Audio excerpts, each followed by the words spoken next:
সেটা আমাকে একটু বলো। স্যার আমাদের কেন্দ্রীয় একটাই দাবি, 9 দফা দাবির জন্য আমরা রাস্তায় নামছি। কেন্দ্রীয় ভাবে আছে, ওটা তো ঠিক আছে। ওটা আমাদের একজন বলো এখন কোথায়, এখন তোমরা কোথায় যেতে চাও? সবাই বলতে তার মানে টার্মিনাল গিয়ে ওখানে শেষ করবে। মানে এখান থেকে তুমি যেতে চাও। আবার তোমরা একটা কাজ করো, বিজ্ঞান প্রযুক্তি তোমরা ম্যাক্সিমাম বিজ্ঞান প্রযুক্তি তোমরা এই যে ক্যাম্পাসের মধ্যে থাকো, তখন ওইখানে গেলে আমি বলি তোমার যেটা হবে। এখন তো তোমরা বুঝছো যে গতকাল যে ঘটনা, গতকালের যে জামাত শিবির যেটা নিষিদ্ধ ঘোষণা, ওইটার প্রেক্ষিতে ওইখানে আবার দারুল আমান ট্রাস্ট আছে, বিভিন্ন রকম প্রতিষ্ঠান আছে। এর আগে যেটা হয়েছে তোমরা দেখছো যে তোমাদের মতো ছেলেমেলা যারা আছে আমাদেরকে রক্ষার জন্য এখানে দেখা যায় দেশে দাঁড়াই গেছে, কিন্তু তারপরে কিন্তু কেউ ছাড়ে না। তোমাদের সব আসছে গিয়ে ওখান থেকে এখনই ব্যাক করবো, কোনো সময় নেব না।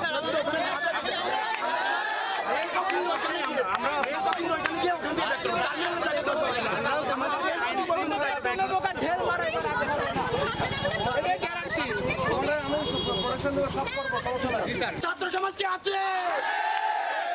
আমার ভাই মরলো কেন?